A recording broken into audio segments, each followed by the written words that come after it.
Hai viewers, jumpa lagi bersama Medi dalam channel Infolo Media. Kali ini kita akan membahas sebuah negara yang dikelilingi oleh daratan. Wilayahnya terletak di Asia Selatan, berbatasan dengan Tiongkok di utara dan India di selatan. Nama negara ini ialah Bhutan. Namun sebelum itu, silahkan tekan tombol subscribe dan jangan lupa nyalakan loncengnya ya, biar tidak ketinggalan informasi yang Medi sajikan di channel ini. Mari kita lanjut. Bhutan merupakan negara dengan populasi di bawah dari 1 juta penduduk, yakni sebanyak 771.612 jiwa pada tahun 2020. Menempati luas wilayah sebesar 38.394 km persegi. Dari segi wilayah, Bhutan tentunya menjadi negara dengan jumlah penduduk yang sedikit, namun dengan wilayah yang luas. Negara yang dikenal dengan negeri naga guntur ini beralih dari sistem pemerintahan monarki absolut menjadi monarki konstitusional pada tahun 2008. Dengan sistem pemerintahan seperti ini menjadikan kepala negara Bhutan adalah seorang raja, sedangkan kepala pemerintahannya adalah seorang perdana menteri. Nama ibu kota negara ini ialah Thimphu, sementara sebuah kota bernama Phutsoling adalah pusat pemerintahan negara Bhutan. Etnis yang menghuni negara Bhutan diantaranya adalah etnis Ngalop, bisa juga dikenal etnis Bote, kemudian etnis Nepal dan penduduk migran lainnya. Sedangkan bahasa resmi yang dipergunakan di Bhutan adalah bahasa Dzongkha. Bahasa ini dituturkan kurang lebih 500.000 penduduk Bhutan.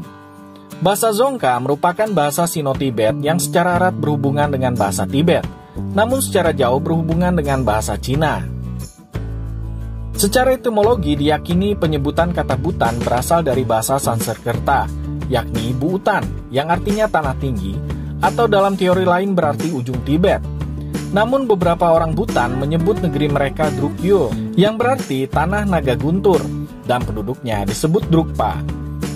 Karena negara ini tenang dan memiliki pemandangan yang masih asli, kini Bhutan kadang-kadang disebut Shangri-La terakhir. Menurut para ahli sejarah, wilayah Bhutan sudah dihuni sejak tahun 2000 sebelum Masehi. Namun banyak sejarah Bhutan yang belum jelas, disebabkan banyaknya catatan yang musnah pada saat terjadinya kebakaran di Punakha, yakni nama ibu kota kuno Bhutan pada tahun 1827. Peristiwa sejarah yang tertulis paling awal di Bhutan adalah lewatnya tokoh suci Buddha Padmasambhava pada abad ke-8. Dari abad ke-10, perkembangan politik Bhutan sangat dipengaruhi oleh sejarah religiusnya. Berbagai anak sekte Buddha muncul yang dilindungi oleh Maharaja Mongol dan Tibet. Setelah runtuhnya bangsa Mongol di abad ke-14, anak-anak sekte saling bersaing satu sama lain demi supremasi dalam politik dan agama. Inilah yang menjadikan naiknya anak sekte Drukpa di akhir abad ke-16.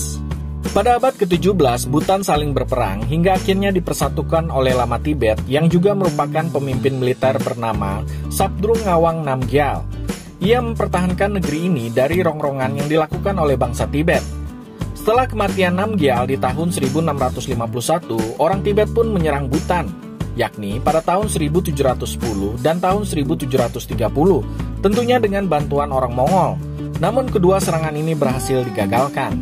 Pada abad ke-18, Bhutan menyerang kerajaan Cooch Behar di selatan, yang menyebabkan kerajaan ini meminta bantuan kepada British East India Company dengan tujuan untuk mengusir orang Bhutan dan menyerang Bhutan di tahun 1774. Kemudian sebuah perjanjian damai pun ditandatangani di mana Bhutan setuju mundur dari perbatasannya sebelum tahun 1730. Namun perdamaian ini renggang sehingga menyebabkan pertempuran mengenai perbatasan dengan Inggris pun berlangsung hingga ratusan tahun berikutnya.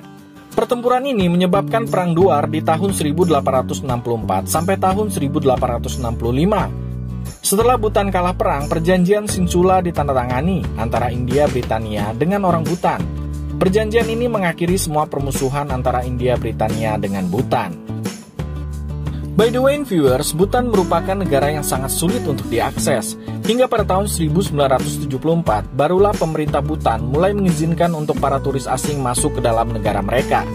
Bahkan sampai tahun 1960-an, Bhutan tidak mempunyai jalan raya, mobil, telepon, layanan pos, dan listrik. Bahkan Bhutan merupakan negara yang terakhir di dunia dalam hal memulai penggunaan televisi.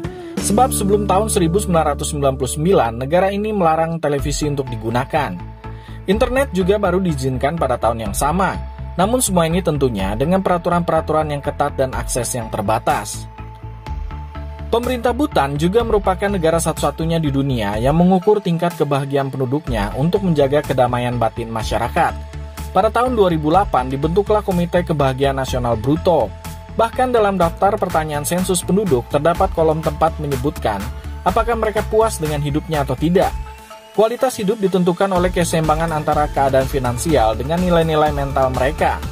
Di Bhutan, konsep produk domestik bruto tidak ada. Sebaliknya, indikator yang lebih relevan dari negara ini, yakni penerapan kesejahteraan yang disebut kebahagiaan nasional bruto. Hal ini menjadikan kebahagiaan dianggap menjadi prioritas utama dari kebijakan nasional. Masyarakat Bhutan sangat kental dengan budayanya. Mereka senantiasa mengenakan pakaian tradisional. Pria memakai jubah tebal sepanjang lutut dan wanita memakai gaun panjang. Status dan level sosial seseorang bisa dikenali berdasarkan warna syal yang digunakan di bahu kiri mereka. Rakyat biasa memakai syal berwarna putih, bangsawan dan para biksu memakai syal berwarna kuning. Di Bhutan, menikahi orang asing adalah hal yang terlarang. Raja melakukan semua yang mampu dilakukan untuk melestarikan keunikan dan keterpencilan mereka dari bagian dunia lain. By the way, pria biasanya tinggal di rumah wanita dan setelah mendapatkan cukup uang, mereka bisa pindah ke rumah lain. Negara yang satu ini juga melarang peredaran rokok. Raja Bhutan memberlakukan sebuah undang-undang yang melarang menanam, memanen, dan menjual tembakau di negara ini. Turis atau pelancong yang ketahuan membawa rokok harus berhadapan dengan otoritas tempat dan dikenakan denda. Namun, konsumsi tembakau di Bhutan tidak sepenuhnya dilarang, asalkan memiliki dokumen yang diperlukan. Pada masa pandemi virus corona, pemerintah Bhutan sempat melonggarkan peraturan ini, namun hanya untuk sementara waktu. Berbicara mengenai wisata Bhutan, meskipun Raja telah membuka kunjungan wisatawan, namun tidak semua daerah bisa dikunjungi. Pengunjung hanya diperbolehkan berwisata dengan kelompok wisata saja. Semua dokumen dan visa dikeluarkan oleh satu perusahaan yang ditunjuk langsung oleh negara. Untuk mendapatkan izin, pengunjung harus membayar di muka semua pengeluaran, baik itu tiket penerbangan, hotel, pajak, operator tur, layanan pemandu, visa, serta asuransi. Operator tur menawarkan berbagai program yang tentunya menghibur bagi semua wisatawan. Biaya yang biasa dikeluarkan untuk satu hari sebesar 3,6 juta rupiah. Hanya ada satu maskapai penerbangan yang mengoperasikan semua penerbangan ke dalam dan keluar Bhutan, dan harga-harga di hotel baik yang murah maupun yang mewah diatur oleh pemerintah. Nah, viewers, bagi kalian yang penasaran dengan negara ini, sepertinya Bhutan bisa menjadi alternatif kunjungan liburan kalian berikutnya. Oke viewers, demikianlah sedikit informasi mengenai negara Bhutan yang terletak di Asia Selatan. Semoga informasi ini bisa menambah wawasan kita semua mengenai negara atau wilayah sebuah negara yang ada di dunia. Dan jangan lupa untuk tekan tombol subscribe serta nyalakan loncengnya ya, biar Medi lebih semangat lagi dalam menyajikan informasi di channel ini. Sampai jumpa!